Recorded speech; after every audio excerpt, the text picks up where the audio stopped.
showing you how to make homemade kimchi in this video.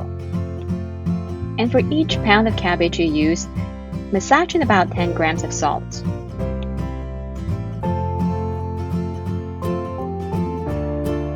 One of the functions of salt is to bring out the water that's in the vegetable in addition to seasoning it. So massage that in. Now on a side note, this kimchi is roughly about 3 to 5 times spicier than the ones you buy at the store. So just try it out and see if you like it.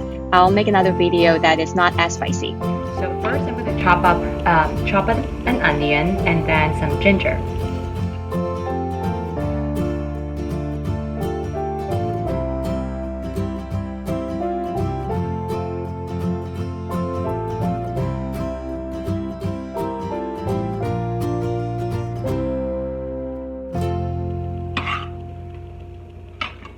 Garlic.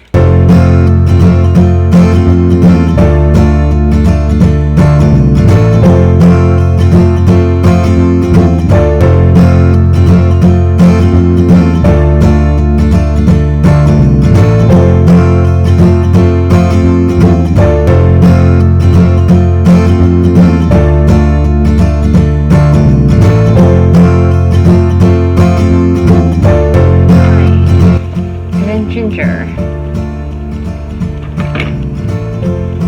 I'm going to use this much of ginger.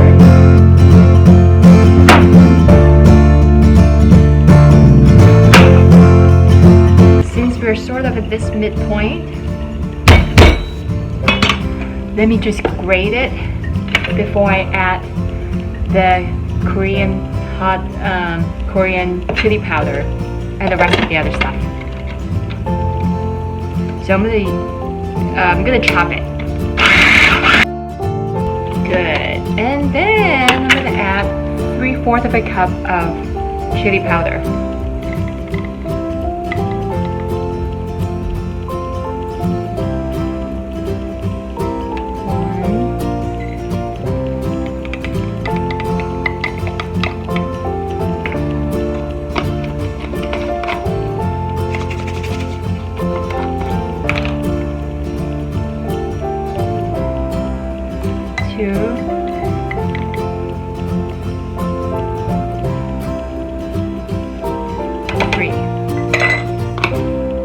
And then about 1 tablespoon of shrimp paste.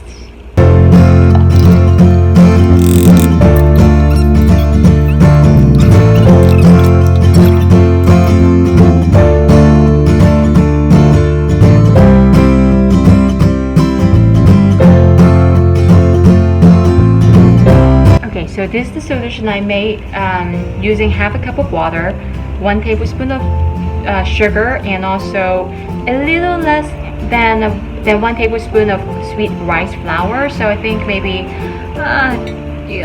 3/4 of a tablespoon or so. So I'm going to slowly add that.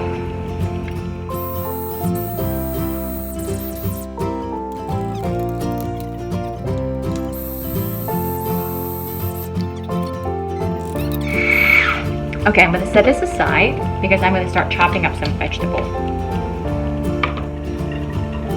Some of the stuff I like to put in my kimchi are carrots and green onion.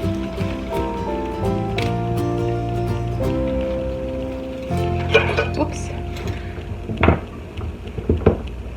So I have a little jar reserved for odds and ends of a vegetable, carrots being one of them.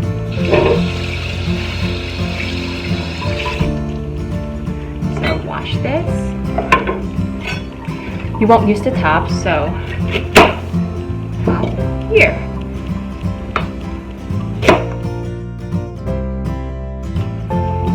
And I just realized I forgot to peel this, but I'm just gonna leave it as is because there's also a lot of nutrients outside of the skin itself. I'm just gonna leave it, not because that's what the recipe calls for, but I just completely forgot. Oh well. So these are the perfect sizes. I'm just gonna put them in a bowl.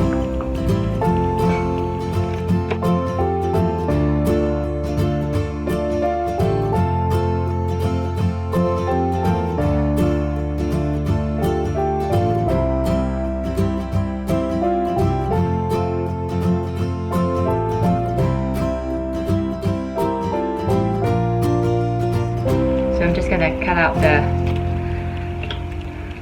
the old ones here. So I'm gonna cut off the top, very top part.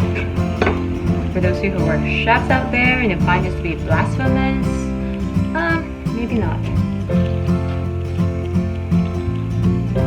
Let me know. Let me know that I'm making a mistake.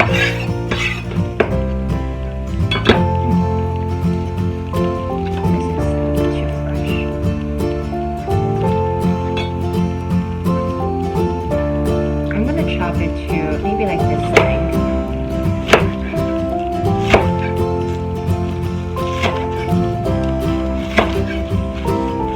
That's pretty much it. The end. Bye-bye now.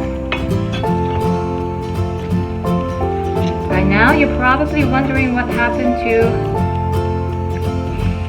the main character here. It's ready. Ta-da! It's right here.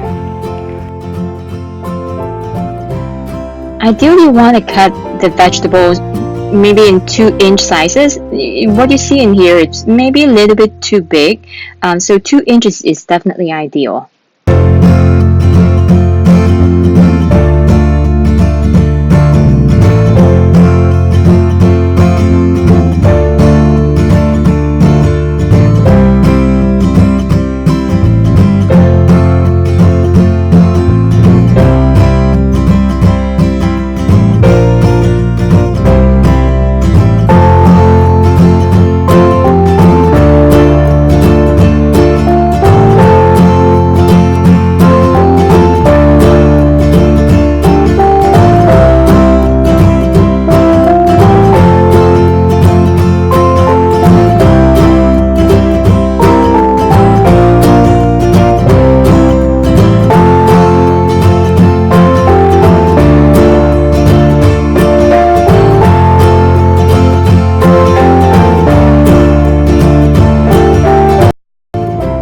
So you want to push down the content as much as possible.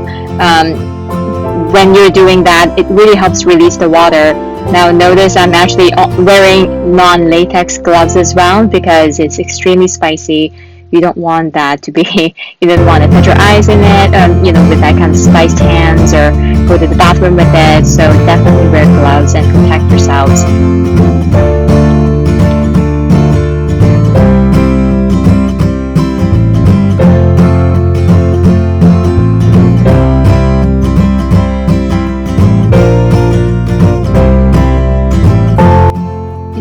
To add water per se, but you just want to make sure the vegetable is completely covered in liquid. So these are the things I use. So this is a fermentation cap. As you can see, there's a little bit, a nibble. It helps when there's air buildup on the inside. It comes out.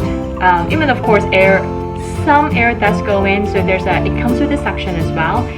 So you can pump or suck the air out. And this is the fermentation glass, and it helps keep the stuff down, keep your brine down, the items that you're fermenting down. And this brand in particular, I'm going to show you a link where I find it on Amazon. But this one, okay, today is 27.